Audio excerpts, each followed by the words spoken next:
This is TPL Local Edmonton. Thanks for being here. Today, we're going to talk about getting into the great outdoors this summer. We are going camping. Jim Lang joining me to talk about this. Hey, Jim. Hey, it's summertime. It's Canada.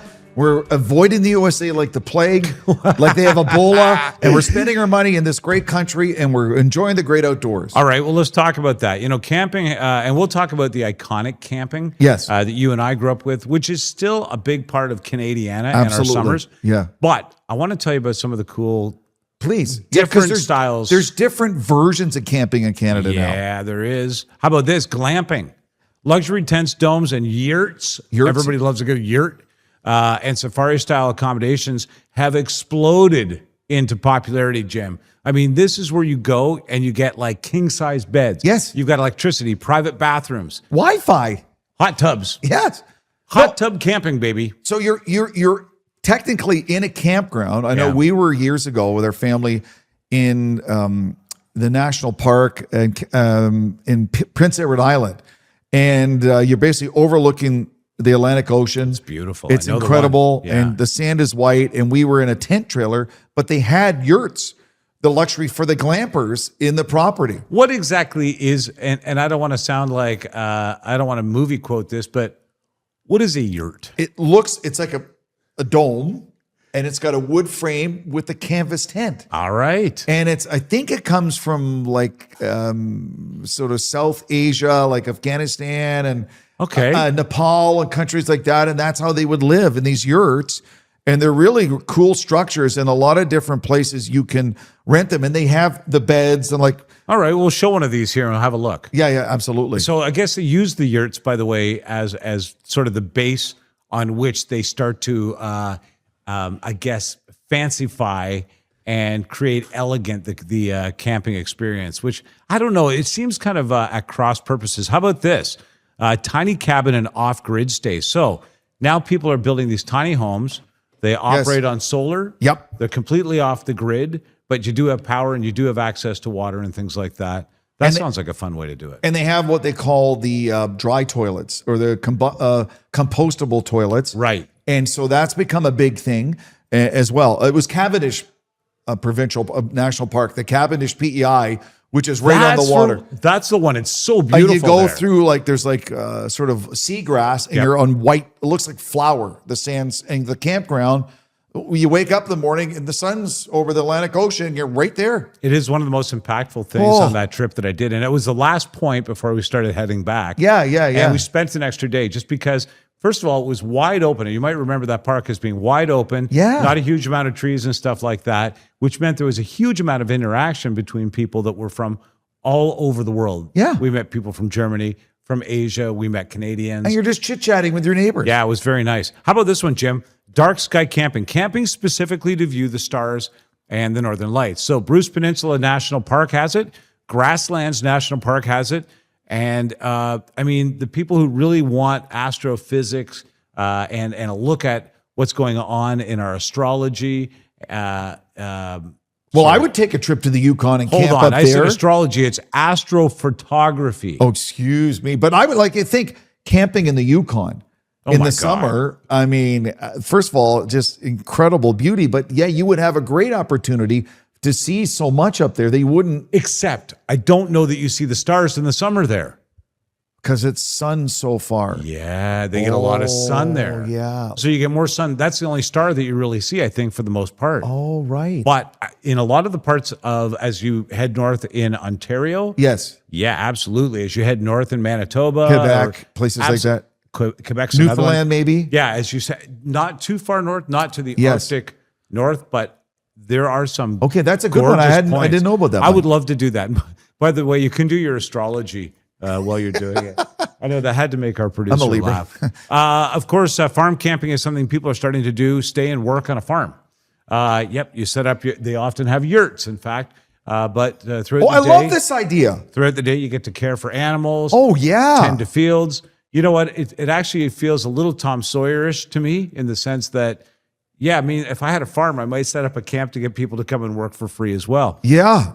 But people love it. You learn about agriculture, farm to table eating, It's a very cool idea. And for a lot of people, without the ambient light, when you're on a farm property, the stars at night in the summer, God. like you see everything. Sunsets and sun. Yeah, You're up with the sun on a farm, that's for sure. Yeah. Nordic and winter camping is something we're going to get to at another time in the future. However, I will say this, much like the summer camping, certain parks that have it fill up quick. And we'll tell you later on in the show how you start to book those, certainly in Ontario and other parks. This is a good one. Bubble camping. You sleep in a transparent inflatable dome, Jim, under the stars.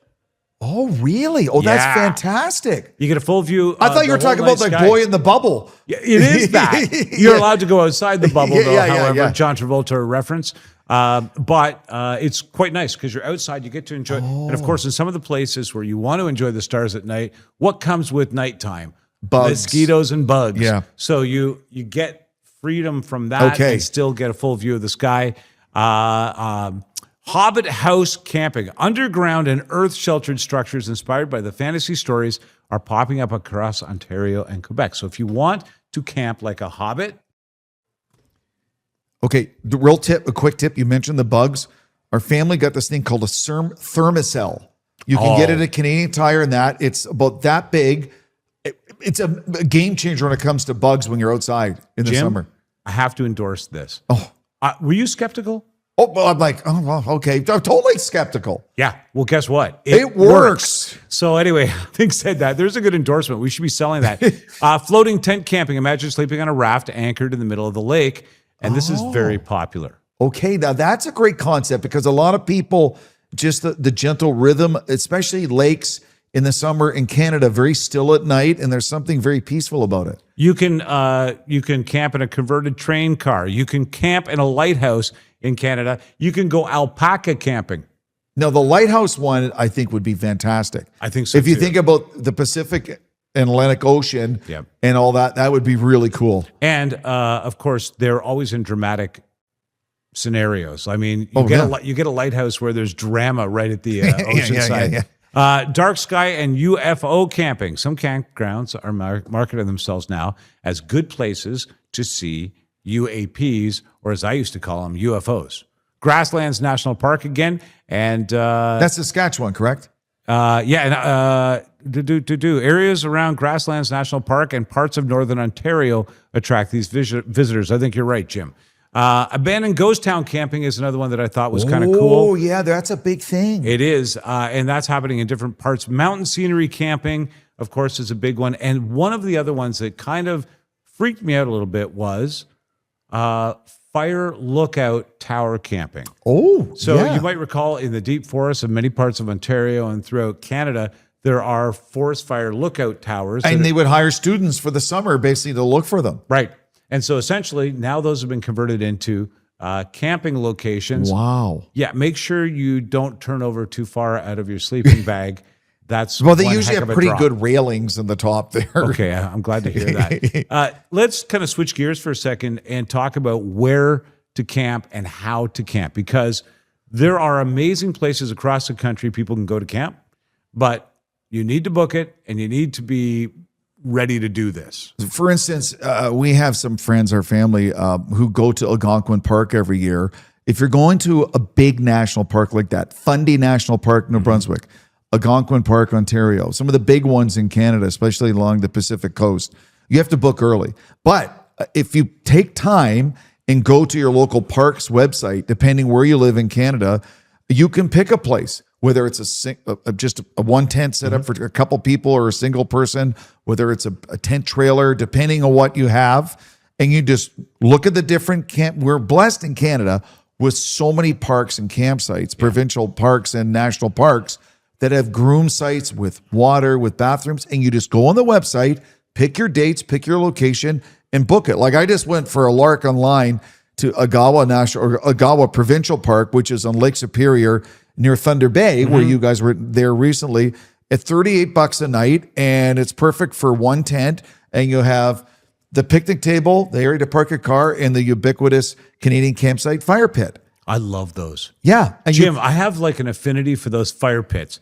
The half barrel rounded, squared off at the front's got a grill on top of that. You can cook anything on it and you get heat and everything. Jim, I honestly believe society, that was a high water mark in society when we put those into our provincial parks, and we are struggling to find another one of those high water marks ever since. It is Canadian iconic classic barbecuing outdoors. I want one. Well, now it's funny you say that. There are companies that agree with you, and there's different companies in Canada who are taking metal, scrap metal, and making them for sale for people. So, because a lot of people, if you think about homes don't have massive yards anymore, this is a lot safer. It's very contained because you think about the size of your campsite in a campground. It was meant to be safe and contained. Contained. You can have your fire, you can have your grill, but everything's within the metal and less chance of stuff flying in your property and that. So there are now places in Canada, you can look it up if you just, wherever you live in Canada, you just search it, and there's probably a welder or someone making a. I was going to say it's a great craft item, right? Or who has wood stoves would have that for the outdoors as well. Oh, look at us, so close to Father's Day, and this hitting my list late. You know what I remember? It's so funny that you're talking about that iconic. So let's talk about the iconic campsite here in Canada. You got your picnic table. Yeah. You've got your semi-level site, although depending on what your level is. Yeah. Depending on where you are, you might have to do a little bit of leveling. Some are more level than others. Exactly. And you can tell because those are the ones remaining. Yeah. But having said that, there's a picnic table. You've got the sort of usually a gravel or sand, mainly sand site that you're putting yourself on. Yep. And hopefully a little bit of a greenery around you. And of course, the signs. That's one thing that it's just iconic to me that and they're different from each province. Oh, I didn't know that because in Ontario, we've got the iconic brown sign with the yellow lettering. Yellow lettering that that you're in a provincial park in Canada. And a federal park, a national park, it looks like the sign to a federal building because it's a national building. That's a little sad. It does take the. It doesn't have the warmth of. No, it doesn't have the Canadiana feel to it. I'm going to northern Saskatchewan to this beautiful campsite, provincial park. And that has something. There's something iconic about it. So every province does it a little bit different. That and how Bay they of do Fundy sign made me think, okay, this is where people go to sort mail. Exactly. Yeah. Meanwhile, we're working on an infrastructure project for Mark Carney. All right. Some of the places, if you haven't visited in Canada and you've heard them before, but let's just put them out there again, starting in the west, throughout the mountains, Banff National Park, Jasper National Park, and Yoho National Park. All must-haves for the camper who wants to be out west. Canoe and backcountry. I'm going to sneeze, pardon me. That's okay. Bless you. Pardon me. You want to canoe and head into the backcountry? Algonquin Provincial Park, of course. It's incredible. Killarney Provincial Park, another one. I've been there. That's amazing. And I haven't been to this one. Quetico Provincial Park. It's so remote, and it's considered to be one of the world-class paddling areas. I have not been there. Maybe I've said it wrong. Let me know in the remarks. Ocean and coastal camping, Pacific Rim National Park Reserve. I saw this when I was out west, and I thought to myself, this would be a really beautiful place to begin or end a journey, even if camping was only a portion of what you were doing. I forgot because our oldest daughter lives in Edmonton, and she's been there. It's called Elk Island National Park. I saw that on my journey. They have elk, bison. It's incredible. And you can day camp, sleep over, canoe there, and the wildlife and the nature. With wildlife like that, you don't really have to take groceries with you. I'm pretty sure that's just for show. Oh, okay. Yeah. Northern and unique experiences you might want to look. Oh, by the way, Cape Breton Highlands on the coast, incredible. And we've mentioned Fundy National Park, which is really, if you're going to pick one park that really represents that part of Canada, Fundy is an essential one. Now, if you're in Quebec, there's one just east of Rimouski. It's right on the St. Lawrence River, and it's where the salt water meets the fresh water. Right. And it's called Parc National du Bic, or Bic Park. Right. And when you're there, there's like rabbits and all these animals just wandering around. And when you go to the water, you'll see seals in the saltwater part. But if you go to the freshwater, it's different wildlife. And that's incredible. Because, right? Right. It's a stunning park. And probably certain species that only thrive in that mix of brine and freshwater. Yes. Wow. And I know there's I believe it's in the Chicoutimi area. On the Saguenay, there is whale watching parks in Quebec as well, like beluga whales and stuff. So we're spoiled in Canada, the different kinds of parks we can Gros check out. Morne National Park. What about that? Yes. One of Canada's most unique geological sites. The landscape there, like nothing else you'll see anywhere in the world. Grasslands National Park, we keep mentioning. And Tombstone Territorial Park, the Patagonia of the North. Because of the mountainscapes, because of the temperate forests and things like that are mixed within it. And that brings waterfalls and riverways and excellent paddling experiences. You know what else we have in Canada people don't realize? What's that? We have deserts. What? Yeah. What? Southern Saskatchewan. Yeah. And the southern Okanagan Valley towards the American border. There are desert kind of geography there.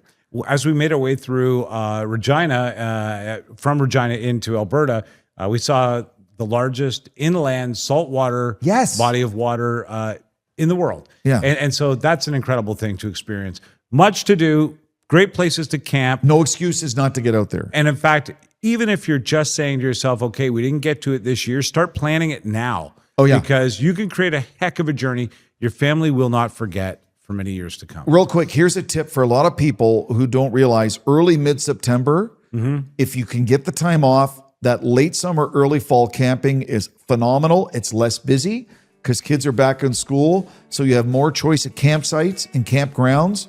And that time of year is phenomenal to be in the great outdoors. The fall and winter camping, I think we should hit it as Yeah. we get to the end of the summer here and get prepped. Thanks, Jim. I appreciate this. Looking for reliable and convenient personal safety products? Less Lethal has you covered. As Canada's only authorized Byrna distributor, we provide a range of products for recreation, protection, and security. Explore our Byrna launcher lineup, including the LE, SD, TCR, and Mission 4, designed for different levels of performance and protection needs. We also offer the Banshee personal safety alarm, designed to protect children, women, and vulnerable individuals. Because your safety is our top priority. Shop now at lesslethal.ca.